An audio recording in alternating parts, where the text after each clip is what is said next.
Howdy boys and girls, today we are using my super powerful Nikon D750 DSLR and we're using an external mic.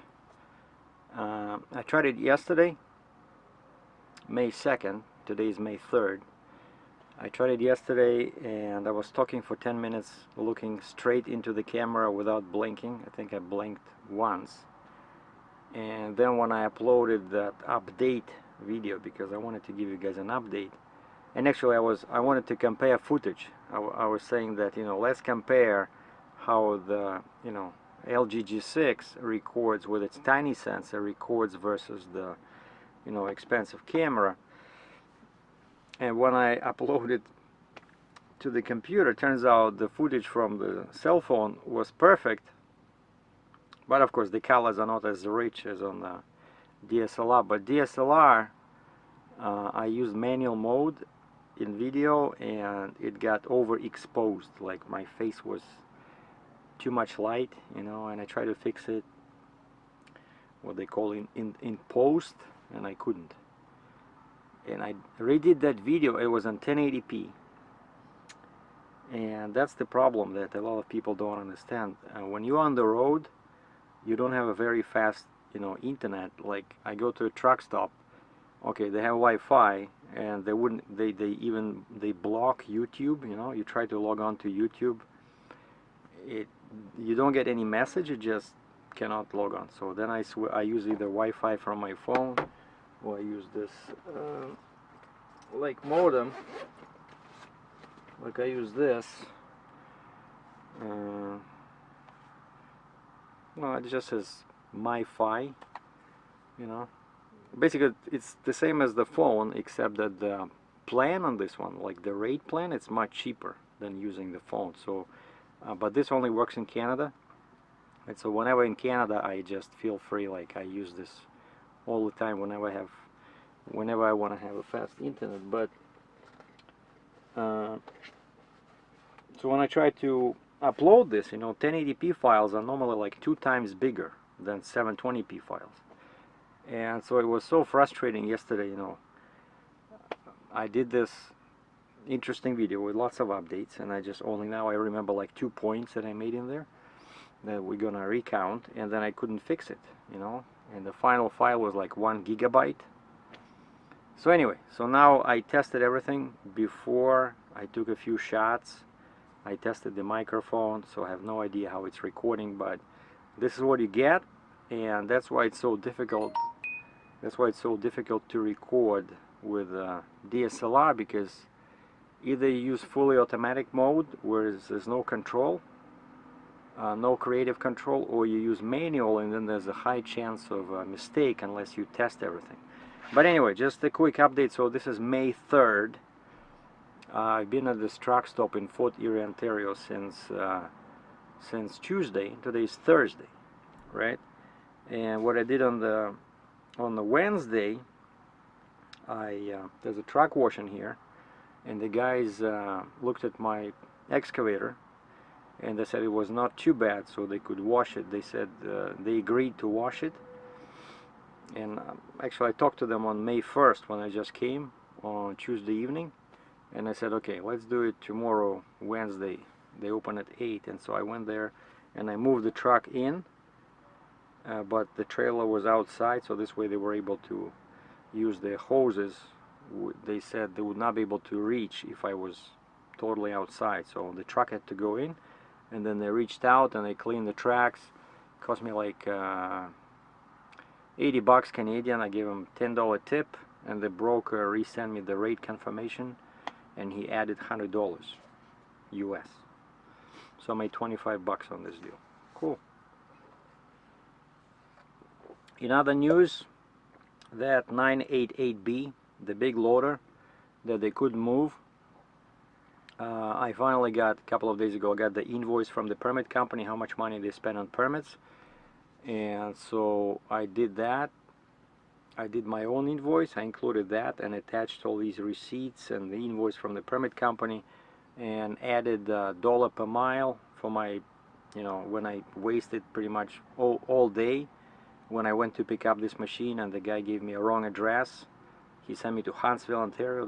I had to go back to Aurelia, and then I sat there for a couple of hours waiting if they would agree to take the wheels off. They never did, and I came back, and then I look at my mileage. It's 500 kilometers, 300 miles, you know. That's a lot of miles.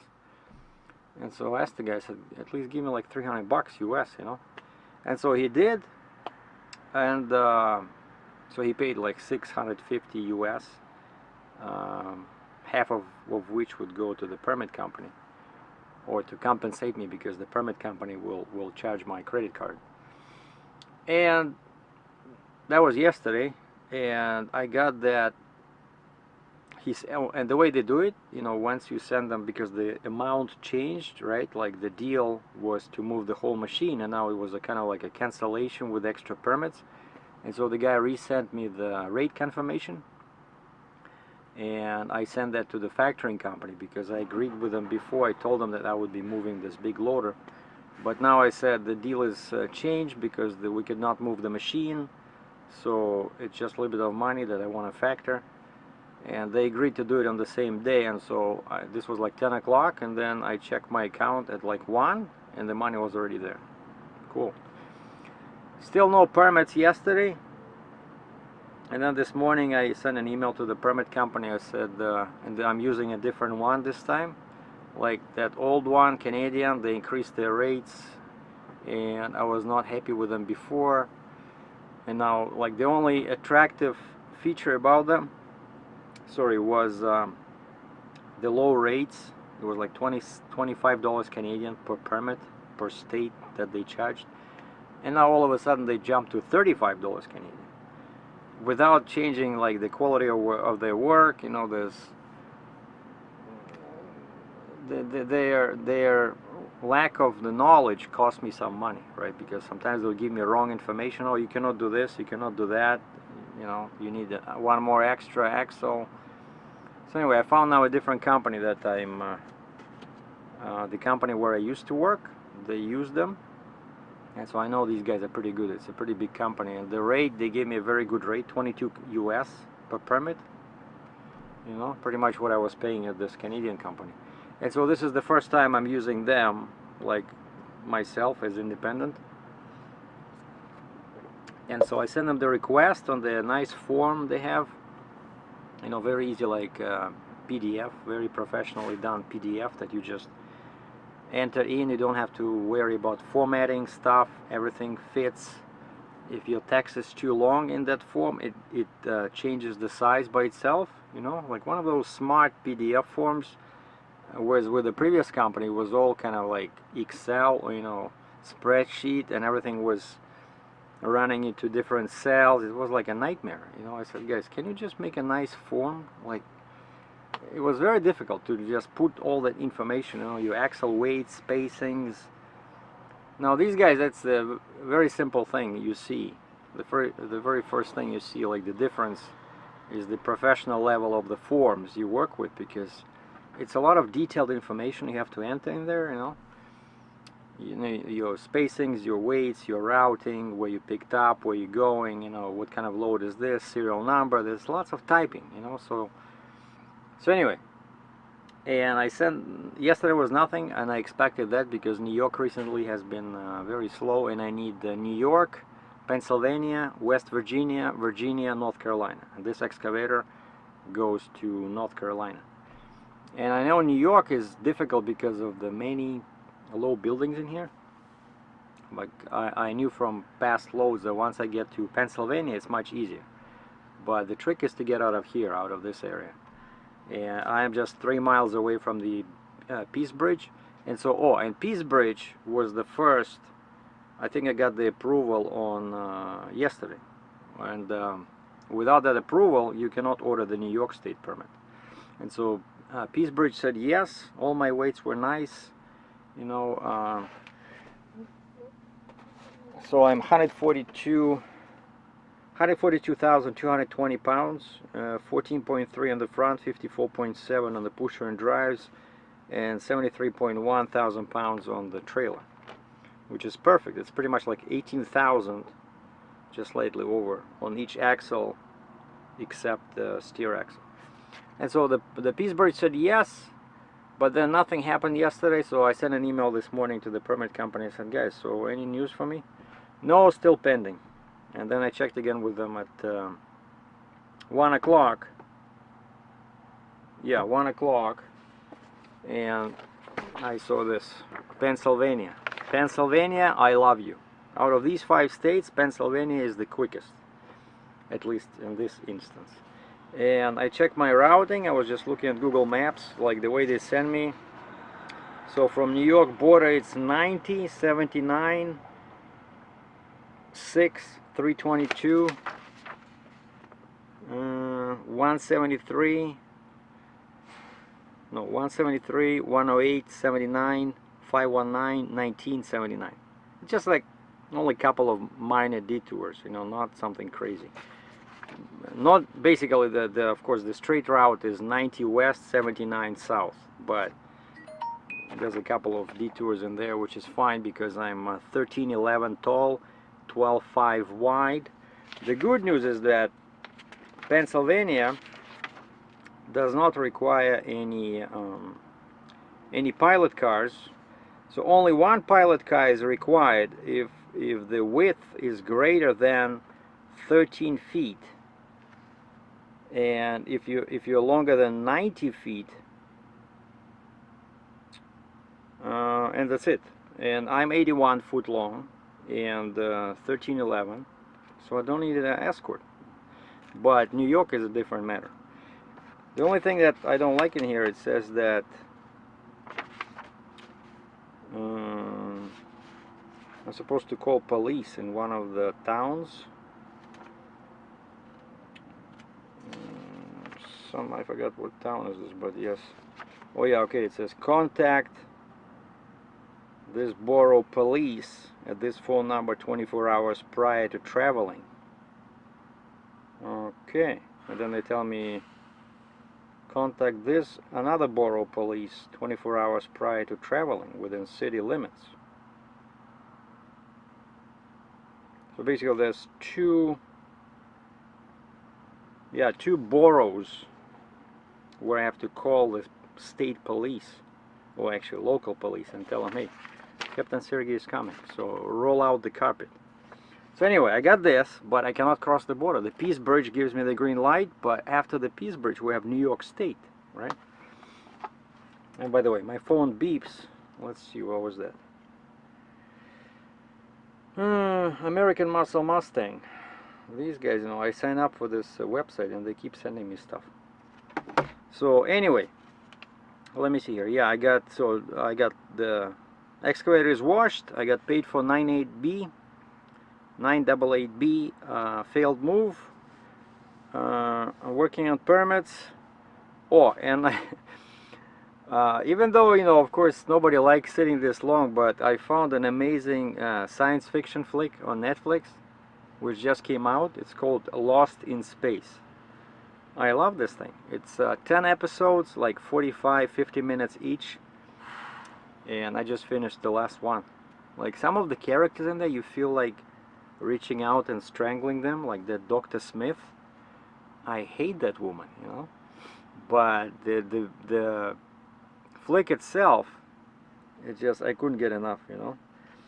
And a couple of other things I wanted to mention is that this is a direct manifestation of the difference between being an owner-operator when you work for a company with your own truck and when you are independent, right? There's nobody's basically holding my hand, right?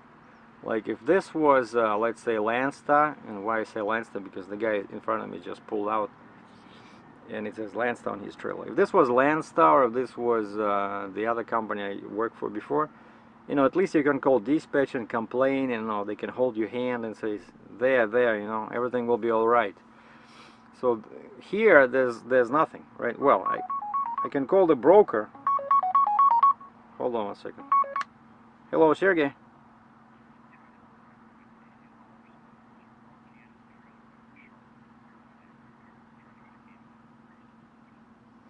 Well, here it's my truck. I drive that truck, but I'll be there. You know, I'm still waiting for my permits. I'm moving a load down there. Yeah, and like I have a big excavator, and but I'm still at the Canadian border, like 800 miles away. So I'll be there Monday, Tuesday, and then I'll be looking for a load back.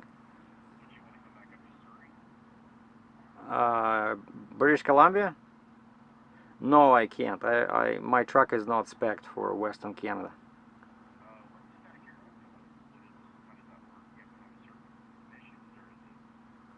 No, no, it's because they don't recognize pusher axles on trucks. Like I have 4-axle truck, 4-axle trailer. They don't recognize 4-axle trailers. They don't recognize 4-axle trucks. Like I can go there, but they will treat me as if I only have 6 axles. So you need it. Yeah, you need a Jeep. Like those guys only recognize Jeeps and boosters.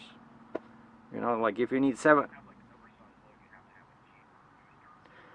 No, I'm saying that if you need more than 6 axles, right? Like you go by the empty weight. If you need more than, let's say if the load, I don't know, 75,000 pounds, you need 7 axles, you cannot have a 4-axle truck. You need a regular truck with a Jeep, or you need a 3-axle trailer with a stinger in the back, or booster, whatever. So basically those guys, they don't accept just a truck and a trailer like we do it over here in Ontario, Canada, and Northeast US. You know, just have a, yeah, over there they wanted to have like at least like 3 components, you know, truck, trailer, Jeep, or truck, trailer, booster. Yeah, that's the thing. So okay, have a good day. Bye. Yeah, I see that's finally people are calling me. I posted my truck is available in North Carolina where I'm going, saying that I'm looking for a load to Canada, and this is already the second guy. I'm pretty sure it's the same load. The guy calls me and he says that he has a load going to British Columbia, and I explained to them why my truck, I cannot go there because the weight is 72,000 pounds, and so it's like one load, 20 brokers try to find a truck, you know. But anyway, so yeah, that's the difference is that when you're on your own, you know, you are the boss. So that's the good part and that's the bad part. But I don't know, I like it. You see, like this is another example. This is like the advantage when people call me, dispatch please. You know, I'm still kind of like smiling when they say that. You know, like I say, yeah, hello, dispatch please. And usually there's a pause, you know, because I have no idea who's calling. I say, yeah, Sergey, dispatch. Like this is he. This is the Sergey, the president, the vice president, the treasury, the secretary, the mechanic, the driver. You know, the security. It's all me. You know, but I like that. So basically, I wear, I don't know, a dozen hats. I do everything, and some people hate this, but to me, this is like, otherwise, for me, it's boring. You know, to do just one job. I like when I do something where there's, you know, many facets to that, right? Just makes it, you know, that's just me, makes it interesting. So this being independent and not for everyone, it's only for people that like doing different things, you know, and that's, to me, that what makes this a very interesting job, you know, like I have to do, like you see, like even a simple matter of ordering permits, whereas before as owner-operator, I would expect my company, let's say Landstar, or well, actually Landstar, they would ask me like, how you, okay, what's the routing? And I'm like, how the heck am I supposed to know? You're the permit company. But Landstar would want me to give them at least something, like some major highways, you know.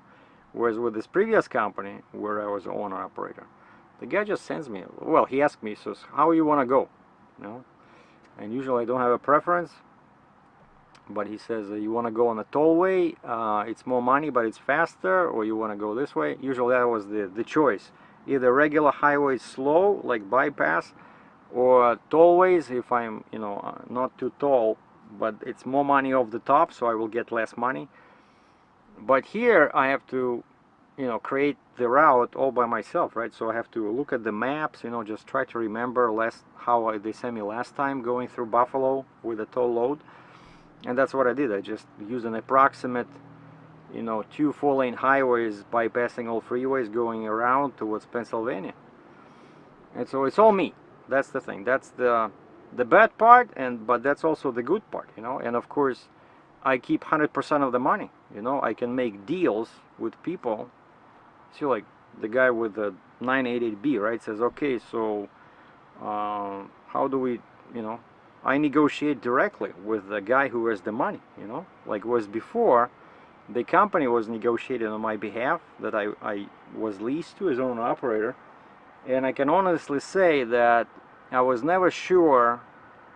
Well, actually, I knew that of course, first and foremost, they were thinking about themselves, right? Because they're in business to make money for themselves, right? So, and then their interest came first, and so now, because this is my company, I have no boss but myself. So now I have my interest, like which are most important to me. So, and I think this is a huge difference between being an owner operator and you know, independent. So now I'm like orchestra, one violin, so I'm the #1 violin, you know, whereas before there was like 10 or 15 instruments in the orchestra, and you know, you're like, what about me? You know, screw that. So now I'm like, I'm the boss, I'm the driver, I'm the mechanic. I love this. So anyway, so yeah, the time is dragging, and no, I cannot ask for more money because the guy was specific that he cannot pay more, so he redid the rate confirmation to include $100 for the truck wash. And I have my paperwork. I already put my sticker on my bill of lading, so the guy is waiting. All I have to do just for the border crossing to send this. I already scanned it, actually. Yeah, I scanned it. It's on my computer now. All I gotta do is just send that to the guy who's to the dealer in US who arranged the purchase of this machine, and that's it. And then I do my own thing on the website, and then these two streams of information connect, like what I input and what the broker inputs, you know, and that's when they give me the green light to cross the border. But since I don't have the New York permit, I'm still waiting. So and one more thing I will have to do is of course to get an escort, because I know in New York, because I measured myself twice, you know, double checked, I'm 81 feet long right now. The way my fifth wheel is positioned with flip axle down, 4 axles on the ground, 8 axles on the ground, from bumper to bumper, I'm 81 feet long, and that's of course more than 80, and that means in New York you require an escort. The good news is that the last time when I worked with a crane company, the guy gave me a couple of big brokers, and one of them is right here in Buffalo, New York, and so I know that it wouldn't be too difficult to get a pilot car, except that sometimes they might ask for, you know, some advance notice. But so that's another responsibility, you know. After permits are here, I'll have to find an escort. But then I don't know, I'll have to you know, start trucking like in serious, because I know Virginia, there's no travel on a Sunday, I think. Like I know Virginia, there's, you know, because now the weekend is getting close, right? I don't want to get stuck over the weekend. I really need to deliver this and get paid, because my first truck payment is coming up, and the financial company gave me 2 months to come up with the money, right? So anyway, so hopefully I'll start moving soon. So this was an update from Fort Erie, Ontario, Canada. Thanks for watching. Be safe.